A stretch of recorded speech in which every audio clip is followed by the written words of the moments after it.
아멘. 오늘 말씀의 제목이 뭐지요? 구하거나 가난해도 좋아. 혹시 이 제목의 말씀을 보면서 여러분들 마음속에 목사님 이 설교 제목 싫어요 라고 하는 사람 없기를 주의 이름으로 축원합니다. 왜 가난해도 왜 구해도 좋습니까? 하나님이 나와 함께 하시기 때문에 그런 거예요. 하나님이 함께하지 않는데, 내가 하나님과 함께하지 않는데 부하거나 가난한 것 무슨 의미가 있어요? 가장 소중한 복은 하나님이 나와 함께하시는 거고 내가 하나님과 함께하는 겁니다. 그가 내 안에 계신 거고 내가 그 안에 있는 것, 이게 가장 행복한 거예요. 가장 큰 행복을 이 땅에서 믿음을 통해서 누리며 살아가게 되기를 간절히 소망합니다. 야고보서는 진짜 믿음, 가짜 믿음, 살아있는 믿음, 죽은 믿음에 대해서 말하고 있지요. 그래서 지금 계속해서 수요일마다 야고보서를 보고 있습니다. 진정으로 살아있는 믿음을 가진 사람들은 주님이 나와 함께 하시는 것이 그냥 감사하고 고맙고 기쁜 거예요. 이게 소망이 넘치는 거예요. 성도가 살아갈 때 평가받는 모습은 세상 사람들처럼 그 사람이 부자냐 가난하냐, 요즘은 그게 거의 대세잖아요. 돈 있는 게 최고잖아요. 그래서 다른 사람들의 평가 속에 저 사람은 부자야, 아유 저 사람은 지질이 못 살아, 가난해. 누가 어떤 평가를 받기를 원하시겠습니까? 대부분 다 저 사람은 부자야, 참 부유해서 좋겠어, 부러워 죽겠네, 이런 평가를 받기를 원하실 겁니다. 그러나 우리 믿음을 가진 사람들이에요. 믿음을 가진 사람들이기 때문에 부자냐 가난하냐에 여러분들 너무 마음 쓰지 마시길 바랍니다. 그것보다도 우리가 더 깊이 평가의 기준을 세워야 될 것은 내가 하나님 앞에서 성숙하냐 미성숙하냐, 이게 더 중요한 평가의 요소입니다. 다른 사람들처럼 부자냐 가난하냐도 따지려면 이 시간에도 여러분이 이거 켜놓고 일하시기 바랍니다. 이왕도 일하셔야 될 거 아니에요. 돈 되는 거 더 많이 다니시면서 열심으로 사시기 바랍니다. 그럼 부유하게 될 거예요. 자, 그런데 우리의 관심은 내가 성숙한 삶을 살아가고 있느냐, 미숙한 삶을 살아가고 있느냐. 지난주 말씀처럼 우리가 성도가 늘 인내의 마라톤을 완주하듯이 그 인내, 모든 고난 가운데 인내하며 하나님께 소망을 두고 하나님이 주신 지혜를 가지고 끝까지 참으면 어떻게 된다 그랬어요? 성숙해진다 그랬어요. 때로는 우리에게 주시는 가난도, 때로는 우리에게 주시는 어떤 질병도 우리를 성숙하게 하시는 거예요.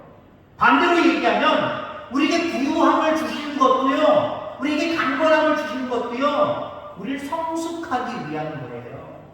이 사실을 분명히 인지하면서 늘 성숙에 대한 어떤 소망, 그런 바람을 가지고 살아가는 저와 여러분들 다 되기를 주의 이름으로 축원합니다. 사실 우리가 성숙하면은요, 가난하든 부유하든 말 그 제목의 말씀대로 좋은 거예요. 아무 관계가 없는 거예요. 내가 성숙했다면, 성숙한 모습을 가지고 있다면 가난해도 괜찮은 거고, 부유해도 괜찮은 거고, 건강해도 괜찮은 거고, 질병 가운데 있어도 괜찮은 거예요. 왜요? 성숙하다는 건 무슨 기준입니까? 세상 사람들이 그런 기준 얘기하지 마세요. 저 사람은 나이에 비해서 더 나이 먹은 것처럼 참 성숙해. 어떤 눈에 보이는 가시적인 성숙이 있잖아요. 그 성숙이 아니라 우리 인간은 다 연약할 수밖에 없고 하나님의 피조물이야. 영원히 죽을 수밖에 없고 심판 가운데 영원한 형벌, 영원한 천국, 이것을 우리는 누리며 살아갈 수 있어. 영원한 생명의 나라에 대한 확실한 믿음, 이 믿음이 우리를 성숙하게 하는 거거든요. 이 성숙함이 있으면 이 땅에서 가난한 것, 그런 것, 이 땅에서 건강한 것, 건강하지 못한 것, 이게 관계없다는 거예요. 어떤 상황이라도 주님이 나를 이끌어 가시고 있다라고 하는 그 생각을 가지면 나는 행복해요, 나는 좋아요. 이 믿음을 가지시기를 주의 이름으로 축원합니다. 자, 오늘 9절 말씀에 보면 또 그리고 10절 말씀에도 보겠습니다만은 9절 10절 말씀에 보면 이 바울이 너무나도 말이 안 되는 이야기를 지금 이야기하고 있습니다. 9절에 보니까 낮은 형제는 자기의 높음을 자랑하고, 가난으로 얘기하면 가난이라고 한 것은 사실 초라한 거예요. 그죠? 가난하다라고 하는 건 초라한 거고요. 그리고 가난하다라고 하는 것은 힘이 없는 수준, 영향력이 별로 없는 수준, 남들이 인정하는 인식의 수준이 낮은 거예요. 결국 가난한 사람은 낮은 자입니다. 가난한 사람은 낮은 자예요. 자, 낮은 자들인데 이 낮은 형제는 자기의 높음을 자랑해라. 낮은 자는 가난하기 때문에 낮은 거예요. 없기 때문에 낮은 거예요. 근데 가난한 자는 없는 것을 자랑하라고 합니다. 낮은 형제는 없는 것을, 가난을, 자기의 높음을 자랑하라라고 이야기하고 있습니다. 어떤 것이든 자랑하라라고 말하고 있어요. 아무것도 없는데 뭘 자랑해요? 초라해 죽겠는데 뭘 자랑합니까? 초라한 것 자체가 어떻게 높음이 될 수가 있어요? 초라한 것 자체가, 없는 것 자체가 귀할 수가 없잖아요. 근데 그것을 높다라고 표현을 하면서 이 높은 것을 자랑해라라고 말씀을 하고 있다라고 하는 겁니다. 오늘 본문이 배경이 되고 있는 초대교회 당시의 성도들은요, 가난했습니다. 우리가 흔히 흩어진 그리스도인이라고 얘기를 하잖아요. 이스라엘 땅에 끝까지 남아있었던 그리스도인이 있었고, 물론 포로 생활 가운데도 그렇습니다만은 신앙의 자유 때문에 흩어진 그리스도인들이 상당히 많이 있거든요. 자, 이 흩어진 그리스도인들 12지파들 다 가난했습니다. 그 당시 유대인이 예수를 믿으면 가정에서 쫓겨나고 사회적으로 왕따를 당했습니다. 하나님은 믿었어요. 하나님은 믿었지만 예수님을 인정하지 않았어요. 메시아를 인정하지 않았어요. 그래서 그 예수를 믿으면 집안에서 쫓겨났다니까요. 아들로 얘기하면, 자식으로 얘기하면 부모가 너 예수를 믿어? 분기 난줘. 너한테 유산 안 남길 거야. 그러니까 이 사람들이 가난해 안 가난해? 가난할 수밖에 없어요. 더군다나 자기의 말로부터 친척 아비집을 떠나서 흩어져, 신앙의 자유를 통해서 흩어져 살고 있습니다. 여러분 그렇잖아요. 아무 뒷담도 없이 아무도 알지 못하는 그곳에 가서 생활한다라고 하는 것은요, 괴로운 인생입니다. 뭐 수십 년이 지나면 좀 달라질 수도 있겠지만 하루 벌어서 하루 살아가는 그런 정도의 모습일 수밖에 없어요. 여러분, 이런 사람들이 뭘 높다라고 표현할 수 있습니까? 그 사람들이 높은 사람이에요? 사실은 인간적으로 따지면 높은 사람이 아니에요. 그럼에도 불구하고 이렇게 흩어져 있는 유대인들을 향하여서, 가난한 자들을 향하여서 바울은 너희들의 높음을 자랑해라 라고 말하고 있다라고 하는 겁니다. 낮은 사람이 높다니, 창피한데 고개를 숙이고 다 사는데 어떻게 자랑하는 삶을 살아갈 수 있습니까? 만약에 여러분들 물질적으로 아무것도 없다고 생각해보세요. 빚이 많다라고 생각해보세요. 그거 자랑하는 사람 어디 있어요? 정말 친한 사람에게 넋두리로, 나타나자고 넋두리로 얘기할 수는 있겠지만 아마 시시거리면서 숨길거려 자랑할 수가 없을 겁니다. 자, 그런데 여기 낮은 형제는 자기의 높음을 자랑하라라고 하는 말씀의 의미를 1절에서 만날 수 있습니다. 우리가 이미 보았던 말씀이지만 1절에 보니까 하나님과 주 예수 그리스도의 종 야고보는 이라고 말하고 있습니다. 예수를 믿기만 하면 누구든지 하나님과 주 예수 그리스도의 종이 된다는 거예요. 자녀가 된다라고 하는 거예요. 예수 그리스도의 안에서 우주의 창조자이시며 운행자이시며 엄청난 모든 것들을 소유하신 그 하나님과 하나가 된다는 거예요. 그분의 자녀가 된다는 거예요. 아이들 설교로 얘기하면 예수님을 믿는 순간 여러분들은 하나님 나라의 왕자가 되고 하나님 나라의 공주가 되는 거예요. 하나님의 나라의 것이 다 여러분들의 것이에요. 물론 이 땅에서는 좀 가난할 수 있어요. 이 땅에서는 병들 수도 있어요. 그런데 하나님 나라 것이 다 우리 거라니까요. 우리는 하나님 나라의 공주고 왕자라고 하는 그런 사실입니다. 자, 그래서 우리가 늘 자랑할 수 있는 건 무엇이냐? 예수님 때문에 자랑하는 거예요. 하나님 때문에 자랑하는 거예요. 난 하나님의 자녀야. 영원한 생명의 나라가 내 나라야. 그곳에 많은 상급이 있어. 그리고 이 땅에 내가 좀 가난할지라도, 내가 병들었을지라도 그 나라의 주인이 이 땅에서 나와 함께하고 계셔. 이것 때문에 떳떳하라는 거예요. 이것 때문에 자신이 만만하라는 거예요. 전에도 말씀드린 적이 있습니다만은, 저는 우리 목사님들 모임 갔을 때 그 모이는 교회에서 그 교회에 실무하는 목사님이 주로 설교를 하시거든요. 이번 주간에 우리 김천시찰 목회자에 목사님들이 모였습니다. 한 달에 한 번은 아니고 두 달에 한 번보다는 더 많고 한 1년에 한 6, 7, 8차례 모이는 것 같아요. 저희 교회 한 1월달이나 2월달쯤 한번 방문하겠다고, 우리 교회에서 예배드리겠다고 말씀하시더라고요. 그때는 제가 여기서 목사님들 몇 분이 오시든 제가 말씀을 선포하는 거예요. 자, 저는 개인적으로 목회자로 살면서 형제자매나 많은 세상 사람들에게 어쩌면 가진 것이 없어서 없는 사람으로 뭔가 초라한 모습이 있을 때가 있어요. 그래서 저는 그렇게까지 초라하지 않습니다. 형제자매에도 마찬가지예요. 우리 사형제로 보면요, 제가 가진 걸로 보면 제일 가난하거든요. 제일 가난하지만 어쩌면 제일 떳떳하고 당당해요. 왜요? 제가 믿음이 제일 좋거든요. 목사니까 당연한 거지만. 그리고 나름대로 집사로 뭐 교회 다 다니고 뭐 전사로 다니고 있습니다만은 그 중에 한 분은 작사거든요. 그게 잘 안 가거든요.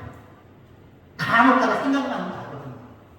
그리고 연초만 되면은 꼭 토종기결 이런 거 보러 다니는 우리 작사, 우리 누님하는 분이 집사님이 계시거든요. 그게 기도 제목입니다. 좀 당당할 수밖에, 형제자매들한테도 당당할 수밖에 없어요. 왜요? 하나님 내 안에 계시니까. 그 무엇보다도 더 풍성하게 내 안에 계십니다. 그 어느 형제자매보다 내가 내 안에 하나님이 풍성하게 계시니까 자신만만합니다. 내 안에 복음이 있기 때문에, 복음의 주체이신 그리스도가 왕노릇하고 계시기 때문에 당당할 수밖에 없는 거예요. 다른 목사님들 앞에서 어떤 목사님들이 설교할 때 제가 제일 싫어하는 부분이 있습니다. 어떤 부분이냐? 강대상에 딱 서서 나이를 잡고까지, 아이고, 제가 여기서 나이까지는 제일 어린 편이잖아요. 그러니까 뭐 어떤 목사님들이 다른 목사님들 모시고 설교할 때, 아이고, 선배 목사님들 계시고 막 그런데, 아이고, 부족하고 연약한 내가 어떻게 설교를 해야 될지, 그냥 본문을 읽었으니까 그냥 뭐 본문에 은혜 받으시길 바라고, 아무튼 쑥스럽네요. 아무튼 주어진 시간 가운데 설교를 하겠습니다. 시작을 그렇게 설교하시는 분도 있어요. 죄송하지만 저는 그렇게 말씀하시는 분 앞에서 예배 드릴 때 마음에는 살짝 그래도 열려 있어야 되는데 마음에는 닫히고, 아니 지금 오늘 이 시간에 어떤 목사님들보다 하나님이 거기 서신 그 목사님을 사랑하셔서 말씀의 타석분으로 세워주셨는데 당당해야지, 떳떳해야지, 왜 이렇게 쑥스러워하시지? 왜 이렇게 미안해하시지? 그 미안해하고 쑥스러워하는 창피한 그 모습이 계속해서 설교 시간에도 얼굴에 쓰여 있어요. 그럼 나 창피해. 내가 제대로 말씀을 전하고 있는 건가? 목사님들 앞에서 내가 좀 실수를 하고 있지 않을까? 이 생각에 사로잡혀서 설교가 제대로 안 되는 그런 모습들을 바라봅니다. 여러분, 믿는 자들로 세상에 나아가서 세상 사람들은 세상 것들로 평가할 거예요. 친구들끼리 모여도요, 여러분들 주머니가 두둑한 사람이 그날 말 그대로 캡틴 아닙니까? 야, 내가 정신감 늦게, 그런 사람이 인정함을 받고 많은 사람들이 따르고 좋아합니다.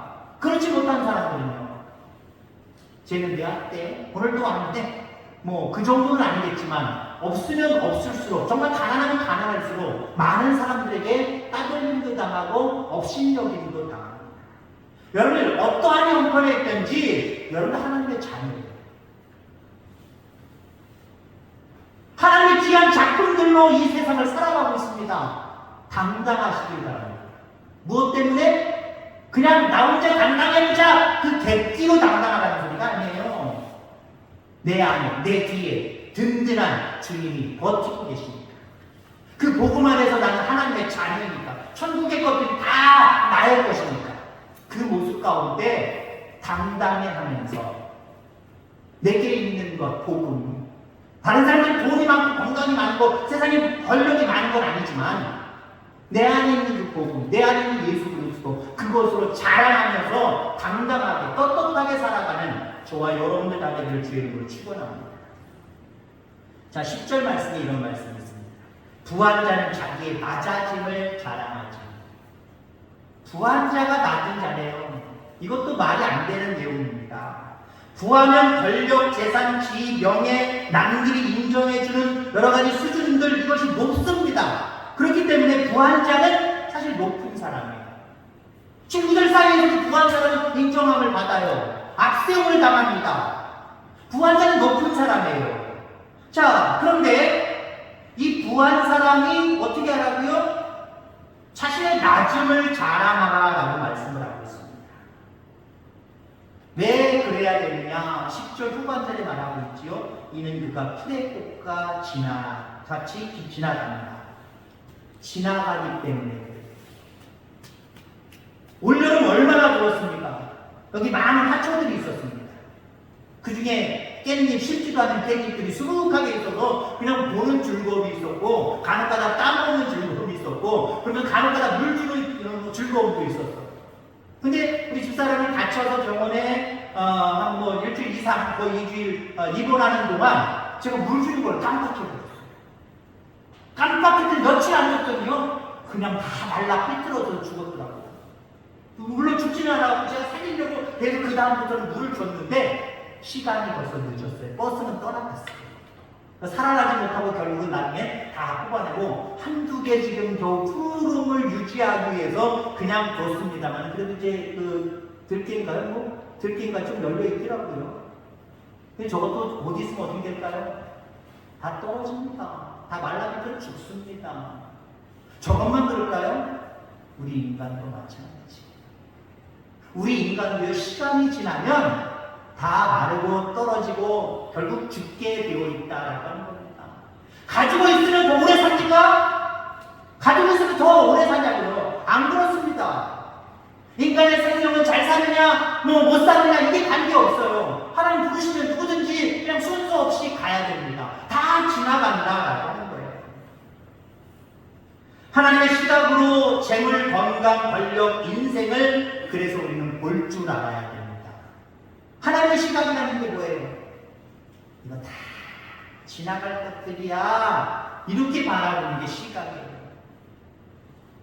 그 부유함도 내가 추구하고는 살아가고 있지만 그게 뭔데? 나중에 되면 다 시간 지나면 다 지나가고 없어지는 것들이야. 어떤 성인이 이야기했습니다. 하나님 나라에 가져갈 수 있는 것들은 이 땅에서 내가 포기한 것들이다. 내가 포기한 것들을 오히려 하나님 나라에 가져간다는 거예요. 물론 이건 지극히 성서적인 건 아니지만 나름대로 교훈을 얻을 수가 있어요. 왜요? 이 세상을 살아가는 사람들이 포기라는 게 없잖아요. 특히 물질에 대한 포기라는 게 없잖아요. 세상 권력 이런 것들에 대한 포기라는 게 없잖아요. 하나님이 저 멀리 떠나보내도 나는 돈을 가까이 할래. 돈만 있으면 최고야. 명예만 있으면 최고야. 그걸 쫓아다니는 사람들이 얼마나 많아요. 근데 주님이 너 이리 와. 그러면 내가 가지고 있는 명예, 내가 가지고 있는 부 다 싸들고 가서 그 하나님 나라에서 좀 평수 넓은 집도 사고 거기서도 떵떵거리면서 권력을 누리며 살아갈 수 있겠습니까? 그건 못 가져간다는 거예요. 근데 내가 주님과 함께하며 늘 그 믿음 안에서 살려고 그거 붙들려고 포기했던 때로는 물질도 있을 거고 때로는 권력도 있을 거고 때로는 많은 것들도 있을 겁니다. 이 땅에 포기한 것, 하나님 나라에 가서는 하나님 다른 명목으로 다른 것들로 풍성하게 부족함이 없이 채워주신다는 거, 우리에게 상급으로 허락해 주신다는 거예요. 여러분 이 땅에 살아가면 무엇을 포기하고 살아가고 있습니까? 가난을 싫으니까 내가 부유해지기 위해서, 명예 없는 걸 싫으니까 내가 명예를 얻기 위해서 하나님이 함께 하시는 것을 포기하고 이 땅을 살아가고 있는 것은 아닙니까? 이런 룰을 범하지 않게 되기를 주의 이름으로 축원합니다. 마지막에 이제 결론적으로 말씀을 드릴 건데요. 넌센스 퀴즈란 거를 두 가지를 내려고 합니다. 이 세상에서 가장 큰 라면이 있습니다. 무슨 라면일까요? 이 세상에서 가장 큰 라면. 여러분 젊었을 때 많이 불렀던 유행가인데 바다가 육지라면 바다가 육지라면 이게 세상에서 제일 큰 라면이에요. 자, 제가 이제 만들어낸 넌센스 퀴즈입니다. 이 세상에서 이 라면을 먹는 가장 복된 라면이 있어요. 어떤 라면일까요? 어떤 라면일까요? 바다 육지라면 그것도 주와 함께라면. 아멘. 이 라면 먹으면 그저 행복해지다니까요. 아멘. 우스갯소리로 그걸 냈습니다만은 여러분 주와 함께라면 가난해도 병들어도 권력이 있어도 없어도 이게 무슨 상관이에요. 주와 함께 있는 것 그 자체가 제일 좋은 거예요. 여러분 이렇게 고백하며 살 수 있겠습니까? 지금 이렇게 고백하며 살아가고 있는 줄 믿습니다. 앞으로도 계속해서 이 고백으로 살아가시기를 간절히 바랍니다. 세상 사람들처럼 다 지나갈 것들, 다 썩을 것들, 다 죽어갈 것들에 마음을 쏟고 그것으로 인해서 좋고 나쁘의 시비가 갈리지 않도록 주님 인도해 주옵소서. 어떤 상황이라고 할지라도 나는 주님과 함께라면 이 믿음, 이 신앙을 가지고 끝까지 주님 사모하며 주님과 함께 이 세상을 살아가겠습니다. 이것이 난 좋습니다. 이렇게 고백하며 살아가는 저와 여러분들 다 되어지기를 주의 이름으로 축원합니다. 하나님 아버지 감사합니다. 이 땅에 살아가면서 우리는